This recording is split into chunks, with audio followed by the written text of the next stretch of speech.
On m'a prêté ce livre dernièrement parce qu'il m'intriguait et donc j'avais envie de vous le montrer tant qu'il est encore en ma possession. Alors, il s'agit du livre Tarot-thérapie de Caroline Guillot.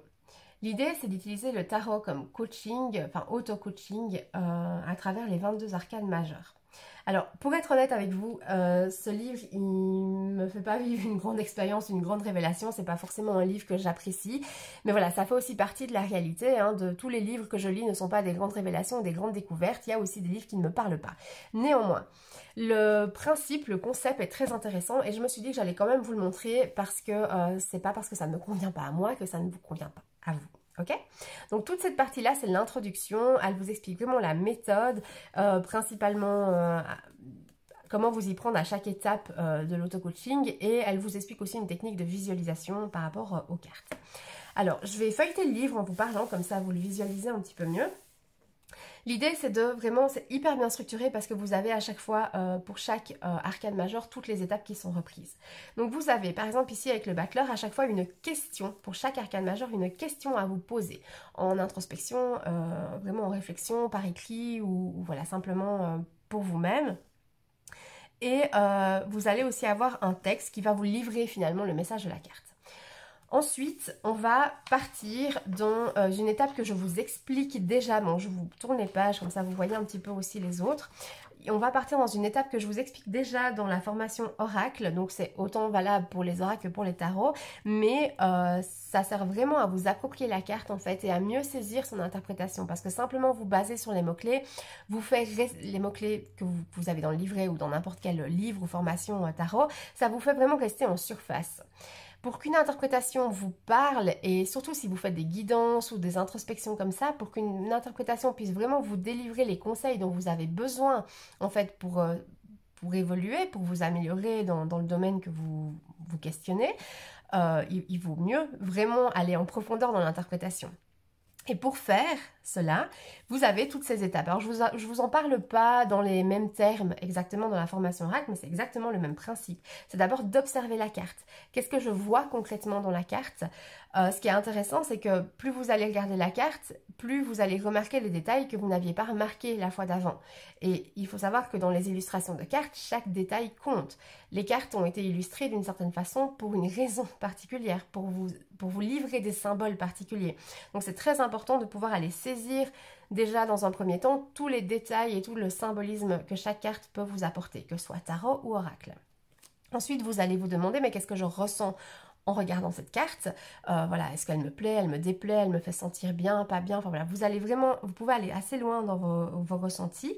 Et puis vous allez vous demander à quoi cette carte vous fait penser en termes de vécu personnel, que vous avez vécu vous-même ou quelque chose que vous avez rencontré chez quelqu'un d'autre.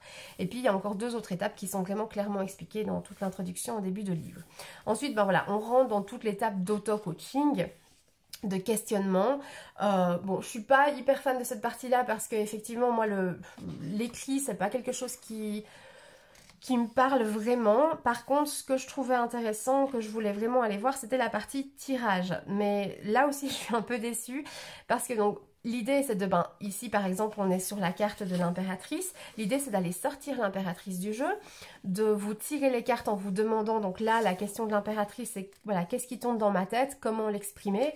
Oh bon, c'est pas forcément, voilà, typiquement une question que moi j'aurais posée pour l'impératrice, mais chacun ses interprétations. Vous allez poser les interprétations en fonction des codes que vous fixez avec votre jeu, en fonction de votre expérience personnelle et voilà, de votre ressenti personnel face aux cartes. Donc il n'y a pas de bonne ou de mauvaise interprétation, c'est juste que moi, c'est pas cette question-là que je mettrais par rapport à l'impératrice. Quoi qu'il en soit, comment exprimer ces idées qui tombent dans votre tête? Eh bien, vous sortez la carte de l'impératrice, vous battez votre jeu et vous tirez une carte pour avoir les réponses. Moi, personnellement, j'aurais utilisé toutes les cartes du jeu pour donner plus de profondeur aussi à la réponse, à l'interprétation qu'on peut avoir. Ici, l'autrice n'utilise que les arcanes majeures. Voilà, donc c'est une technique qu'on développe aussi en fonction de son ressenti et de son envie. Et je pense que voilà, il faut vraiment que ça reste quelque chose qui vous parle. Donc c'est vrai que j'aime beaucoup ces étapes telles qu'elles sont décrites, mais je l'adapterai volontiers à ma façon de faire à moi. Ensuite, une autre chose que je trouve très intéressante dans ce livre, c'est qu'elle met effectivement les mots-clés pour chaque arcane majeur, ce qui est très intéressant si vous découvrez le tarot, ça vous permet quand même d'avoir une certaine base. Vous n'êtes pas obligé d'avoir déjà une expérience avec les cartes. Par contre, effectivement, comme je vous disais, ne vous en tenez pas que à ces mots-clés. Allez plus loin en termes d'interprétation par rapport à ce que ça vous fait ressentir et ce que ça vous fait revivre en termes d'expérience personnelle.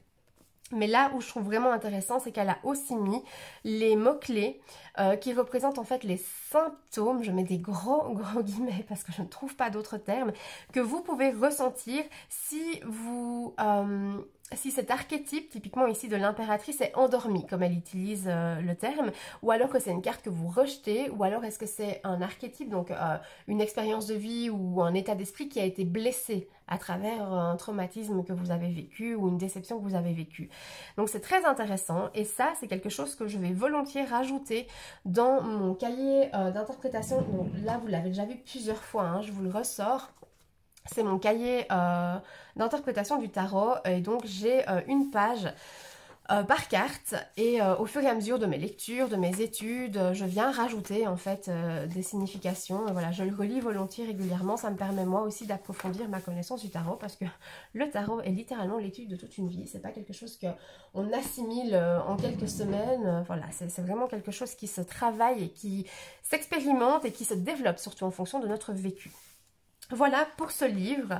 Voilà, je trouve ça, l'idée est intéressante, elle n'est pas neuve, hein, c'est quelque chose, voilà, c'est un peu la base du tarot, hein, d'aller travailler sur ses propres archétypes et son propre développement personnel, mais je trouvais intéressant la façon dont l'autrice avait découpé la méthode, ça permet d'avoir une meilleure idée, donc si c'est quelque chose que vous recherchez, ben, ce livre est sympa.